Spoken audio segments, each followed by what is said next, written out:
माँ किसी को हुसैन बनाती है शहीद करबला, माँ किसी को गौसे आजम बनाती है, माँ किसी को गरीब नवाज बनाती है, माँ किसी को महबूब इलाही बनाती है, माँ किसी को फरीदुद्दीन गंडे शिकर बनाती है। ये माओ का किरदार है। माँ किसी को सुल्तानुल आरिफीन बायजीद बुस्तामी बनाती है। आपसे पूछना चाहता हूँ, ये माओ का किरदार है। अल्लाह अल्लाह, किसी कहने वाले ने कहा था आज भी हो सकता है ईसा सा बेटा पैदा, लेकिन मैं इसमें थोड़ी तरमीम करता हूँ। हम नबी की मिसलियत के कायल नहीं है, इसलिए कहता हूँ आज भी हो सकता है ईसा का परतो पैदा, आज भी हो सकता है ईसा का परतो पैदा। माँ की गोद ही मिलती नहीं मरियम की तरह। अगर आज भी माँ की गोद मिस्ले मरियम हो जाए तो लोग ईसा तो नहीं बल्कि परतवे ईसा बनकर पैदा होंगे। आज भी माँ की गोद अगर सैयदा फातिमा का किरदार ले ले, फातिमा तो ज़हरा का कैरेक्टर ले ले, इंशाअल्लाह लोग गुलामे हुसैन बनकर जरूर पैदा होंगे। तो अर्ज ये कर रहा था, इल्म की वजह से खौफे खुदा पैदा होता है, और जब खौफे खुदा होगा तो इंशाअल्लाह गुनाहों से छुटकारा मिलेगा। इल्म को आम करना होगा, इल्म को आगे बढ़ाना होगा, जिहालत की वादियों से निकलना होगा। अगर दुनिया की दूसरी कौमों के सामने कंधे से कंधा लगा के खड़ा होना है, इल्म को आम करना होगा, इल्म के रास्ते पर चलना होगा।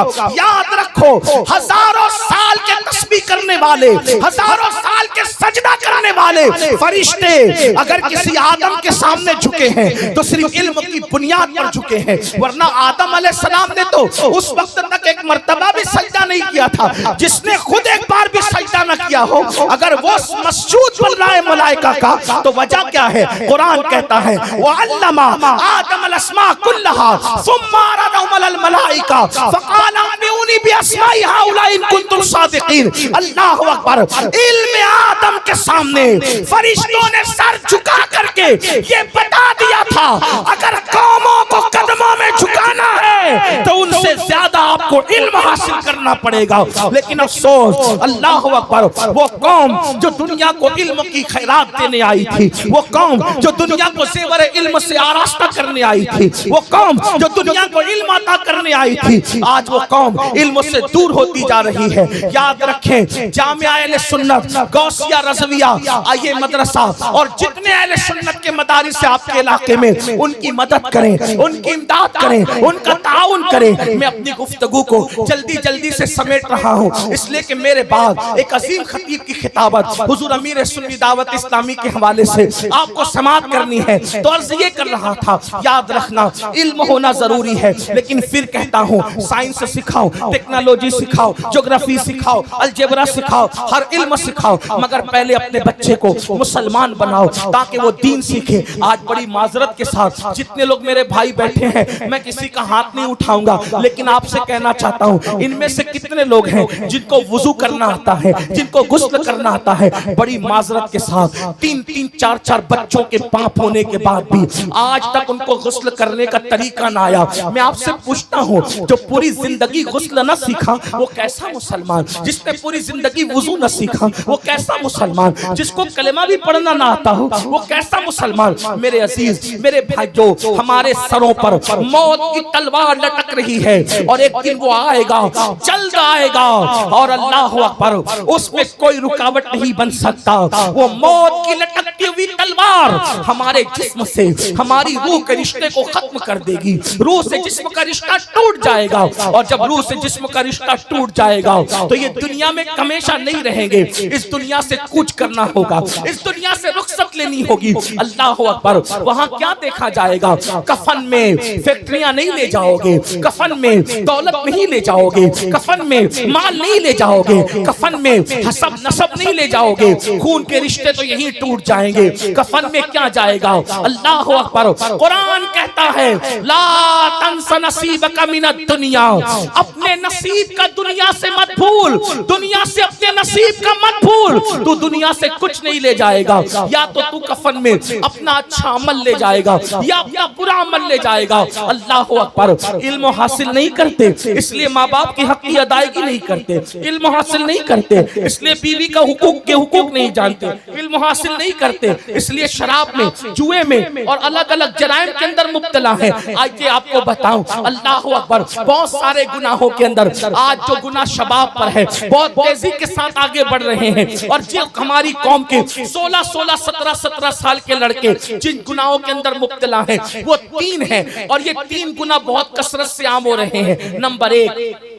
नाजायज ताल्लुकात अफेयर के हवाले से, नंबर 2 जुआ, और नंबर 3 शराब। ये तो इल्म की कमी है, लेकिन याद रखना इल्म की कमी कोई उज्र नहीं है। मैंने आपको बता दिया, अल्लाह अकबर, आज शायद ही कोई लड़का ऐसा होगा या इल्ला माशाअल्लाह कोई बेटी ऐसी होगी, आप बुरा नहीं माने, सबकी बात नहीं करता, मैं चंद की बात करता हूँ, लेकिन हालात ये हैं जहाँ तक में अल्लाह पाक जरूरत है, खुदा करे मेरे दिल का दर्द वहां तक पहुंचे, कौम की बेटियां अल्लाह अल्लाह अजनबी लड़कों से बात करें, नौजवान लड़के अजनबी लड़कियों से बात करें और फिर उसको गर्ल फ्रेंड का नाम कोई दे दे, कोई उसको जो है वो अल्लाह अकबर बॉयफ्रेंड का नाम दे दे। इस्लाम में इसका कोई तसव्वुर नहीं है। मेरे अजीज भाइयों, दीन सीखो तो दीन आपको बताएगा। चचा जाद भाई से, सगे चचा के बेटे से भी बालिग लड़की को पर्दा करना वैसे ही फर्ज है जैसे अजनबी मर्दों से पर्दा करना फर्ज है।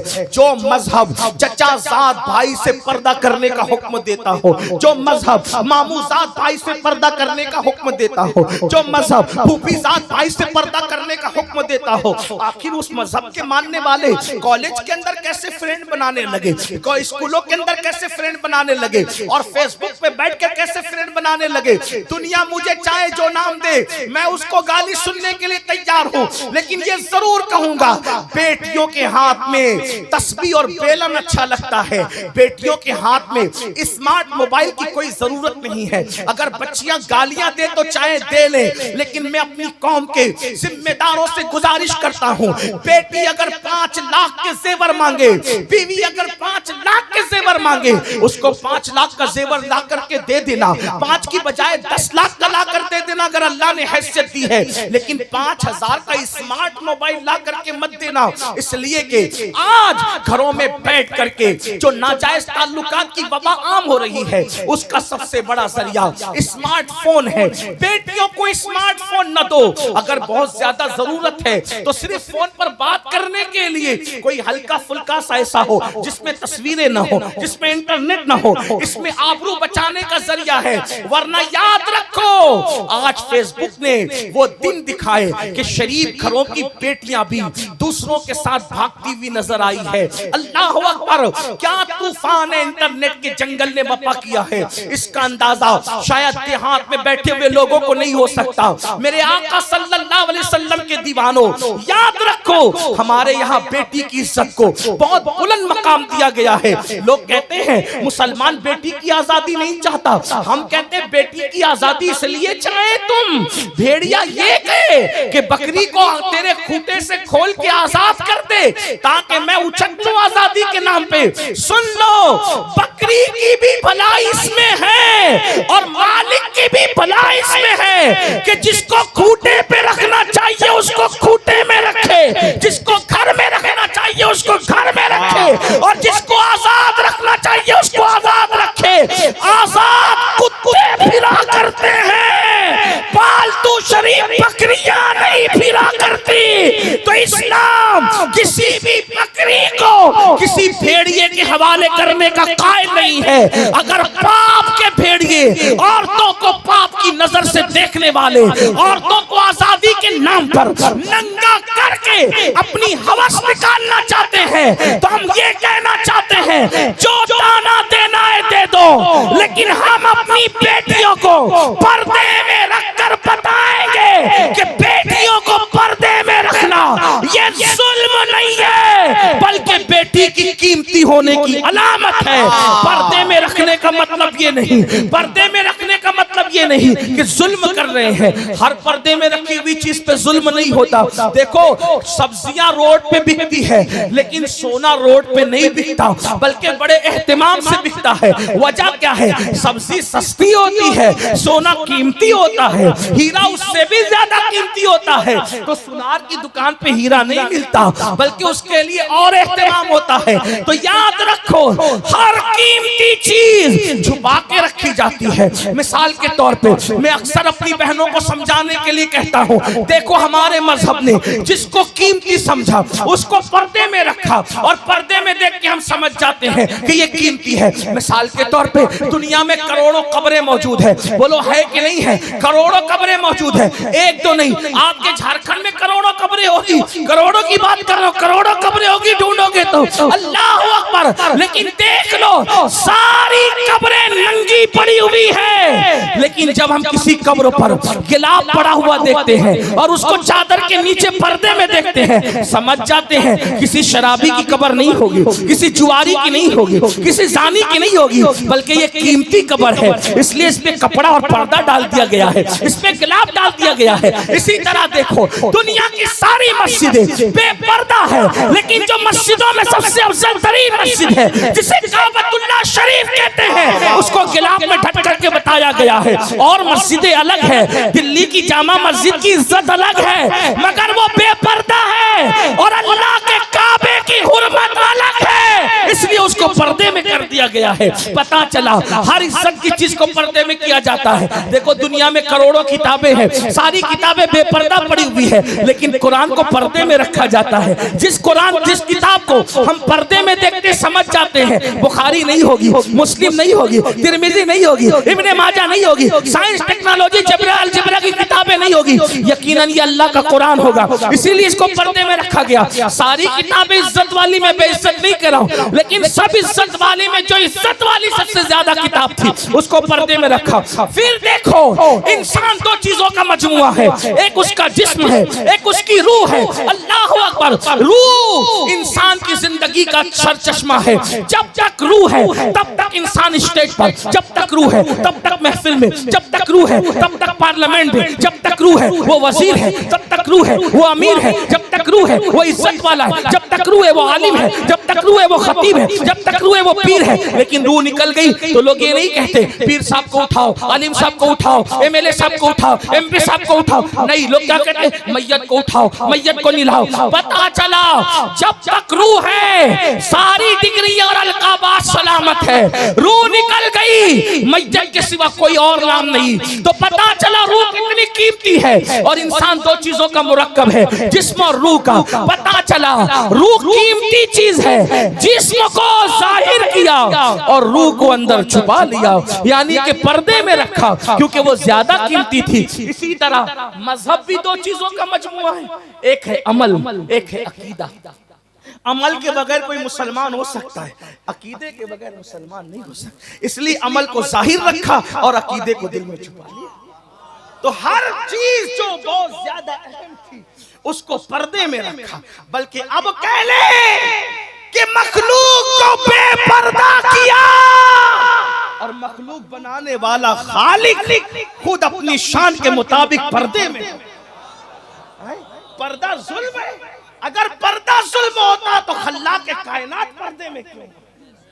पर्दा जुल्म नहीं है, पर्दा तो इज्जत वालों की अलामत है, पर्दा तो वकार वालों की अलामत है। इसलिए औरतों से कहते हैं जो जालिम टीवी पर आकर भौंके कि औरतों पे जुल्म हो रहा है पर्दे की वजह से, उनसे कहो जुल्म तुम्हारे यहाँ हो सकता है, हमारे यहाँ औरत कीमती, कितनी कीमती है। हमारे यहाँ औरत का दूसरा नाम सैयदा फातिमा है, हमारे औरत का दूसरा नाम सैयदा ज़ैनब है, हमारे औरत का दूसरा नाम आयशा सिद्दीक़ा है, हमारे औरत का दूसरा नाम खदीजतुल कुबरा है। और अगर समेट ले उसको, औरत का नाम या तो माँ है, औरत का नाम या तो बहन है, औरत का नाम या तो बीवी है, औरत का नाम या तो बेटी है। चार रूप है औरतों के, माँ है, बहन है, बीवी है या बेटी है। अब अंदाजा फरमाए, अगर वो बेटी है तो बेटी को रसूलुल्लाह फरमाते हैं जिसके घर बेटी पैदा हुई वो खुशी करे, वो बेटी अपने बाप के लिए जन्नत और रहमत है। पता चला बेटी बन के पैदा हुई तो जन्नत और रहमत, और अगर जवान हो गई तो अल्लाह अकबर, जवान होकर शादी करके किसी के घर गई तो आका फरमाते हैं नेक बीवी शौहर के लिए जन्नत, और उसके बाद फरमाया जब कोई माँ बन जाए औरत तो फरमाया अल जन्नतो तहता अक़दामिल उम्महातिकुम, कि तुम्हारी जन्नत तुम्हारी माओ के कदमों के नीचे है। औरत बेटी है तो जन्नत, बीवी है तो जन्नत, माँ है तो जन्नत। तो हमारे यहाँ जन्नत का तस्वुर ये है, और जन्नत हमारे यहाँ बेपर्दा नहीं है। क्या कहने, जिंदाबाद जिंदाबाद। जो जन्नत हो वो बेपर्दा नहीं है, बल्कि जन्नत पर्दे में है, और इतनी पर्दे में है कि कुरान कहता है इंदा सिदरतुल मुंतहा। वो कहाँ है? वो सिदरतुल मुंतहा पर है, जिसे जन्नत कहते हैं। यानी जन्नत को 7 आसमानों के पर्दे में,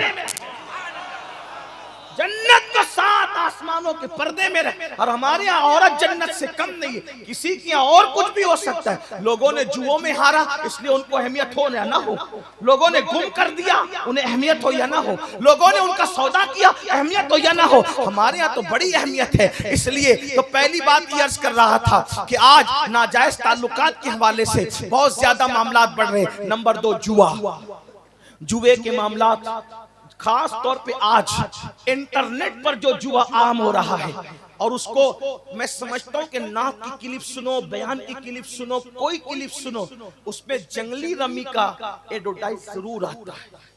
उसकी इश्तिहारबाजी बहुत कसरत से हो रही। कोई कहता मैंने करोड़ जीता, कोई कहता मैंने 2 करोड़ जीता, कोई कहता मैंने इतना जीता। याद रखें, जुआ ये हराम, इतना समझ लो।